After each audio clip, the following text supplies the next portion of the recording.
Ladies and gentlemen of the media, good morning.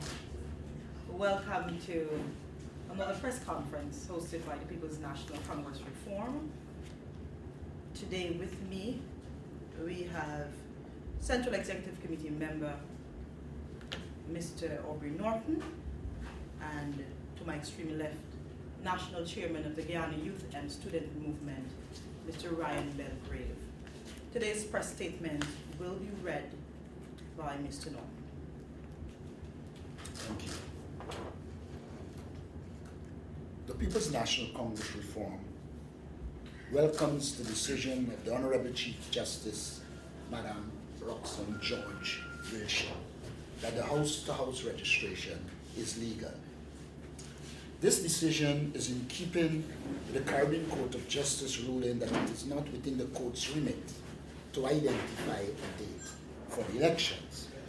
It should also be noted that the Honorable Chief Justice reaffirmed the CCJ ruling that election matters fall within the jurisdiction of the President and the Guyana Elections Commission.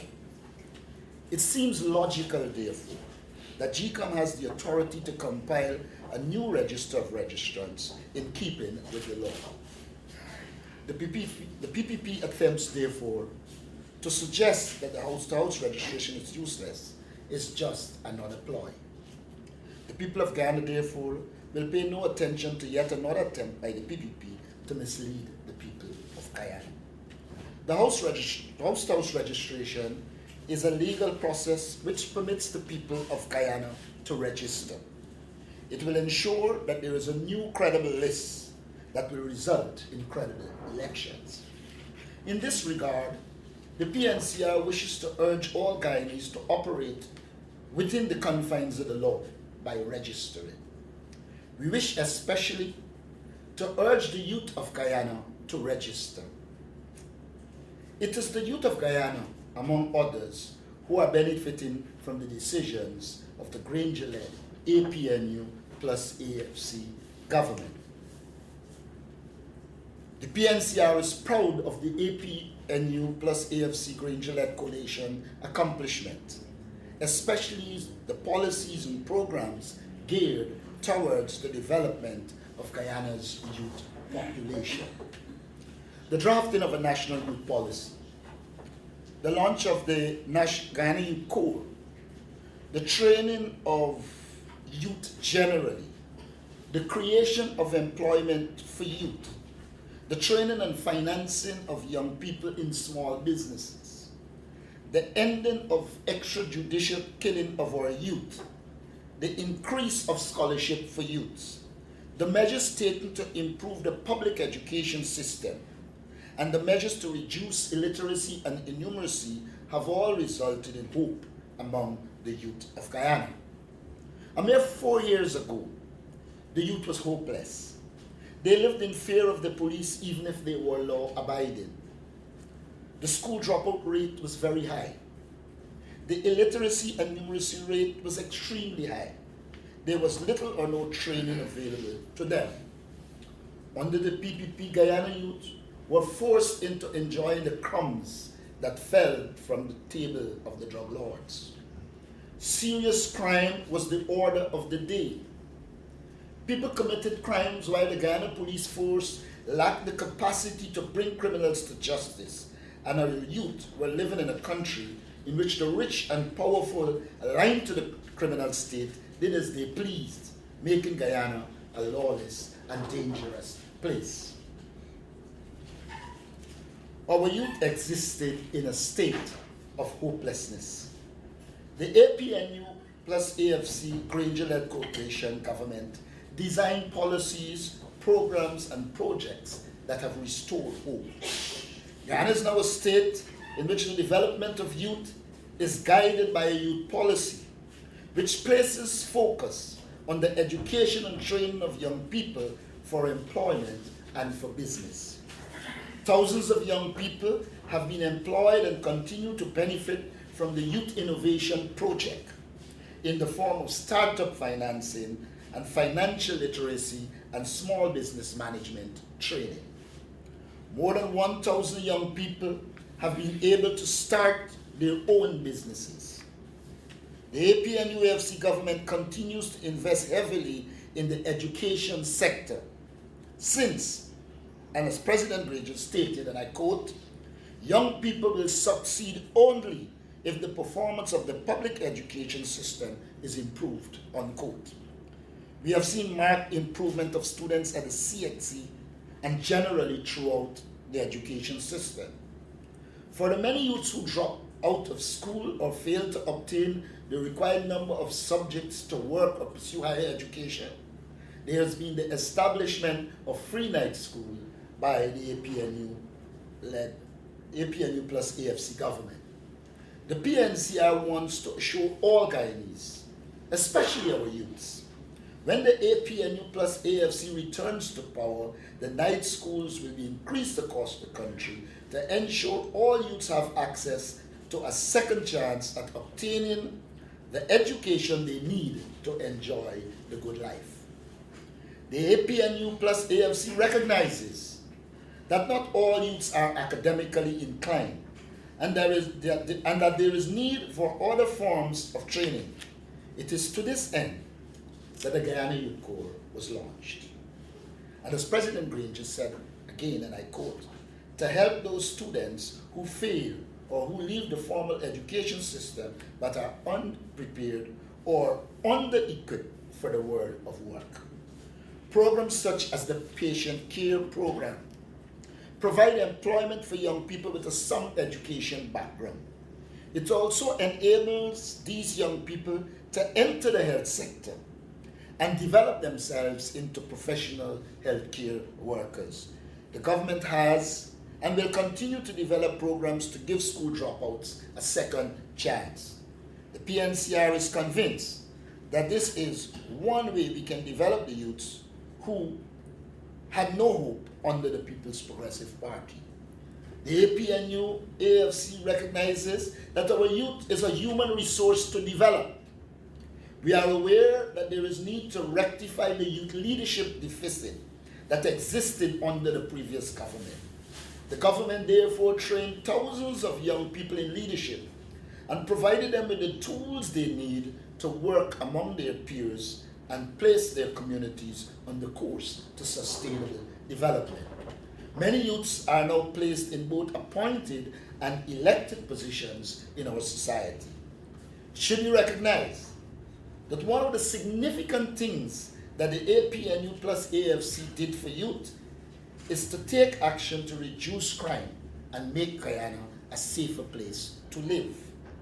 The astute management of the security sector has created a safer society for the youth of Guyana. We are restoring dignity in labor and training the youth so that we shift them away from the PPP-induced culture of getting rich quick at all means and ensuring that our youth live law-abiding and productive lives and live in a society that is based on law and order. Our youths are now on the path to genuine development. We are aware that there are still youth problems to be solved. The youth is assured, however, that they are on the correct path and will vote overwhelmingly for the APNU plus AFC government to return to power. I thank you. Thank you, Principal Staff Review. Mr. Norton, in your capacity, I'm not sure if you're speaking here in your capacity head of the Office of Migration, but I would wondering if you would speak to us a little bit about what that office is doing. Well, the truth of the matter is that I plan addressing the issues here. If you want to deal with the issues of migration, I would first prefer the ministers to speak on it, and then I will if the minister so decides. Gordon Mosley, News Source. Sir, with regards to the ruling by the Chief Justice, she has said, with regards to the ruling by the Chief Justice, she has said and reiterated that a vote of no confidence was probably passed way back in December, and so elections should have been held by the 21st of March. And the opposition leader has since said that what that means is that for all this time, the government has been illegal and has been usurping power it doesn't have. How would you respond to that? Well, first thing I would say to you is that we have already established that the government is not illegal. And we've already established that to read Section 6 without Section 7 is really not to deal with the law properly. However, one understands the nature of the opposition leader comments. First of all, the opposition leader is in a place where he hopes to get power at all costs. The government is clear in its head, it's operating legally. The Election Commission has jurisdiction over when elections are called, and the minute the Election Commission says to the President that we are prepared and ready and there's a credible list, there will be elections. One cannot stop the opposition leader from enjoying press coverage. All we can do is to point out that a lot of the coverage is aimed at getting political power through creating confusion, and we'll do everything to ensure that that doesn't occur. But sir, do you think the message may be getting across? You know, you're complaining about, you're saying that, you know, he's trying to get into power at all costs. But do you think that message is getting across? Which message? His message. What is his message? I think government illegal and all of that. Well, look, in politics, people take sides. To you and to him, the message might be getting through. But when we travel the length and breadth of this country, people overwhelmingly endorse David Granger and the present government. They see this government as a ray of hope. They remember clearly that when we were in opposition and the PPP was the government, that every day you open the newspaper, there was crime. They remember that many of their children died extrajudicially. They remember that the people who were linked to the People's Progressive Party and had power did as they like, when they like, how they like, and were not brought to justice. And many of those things have changed.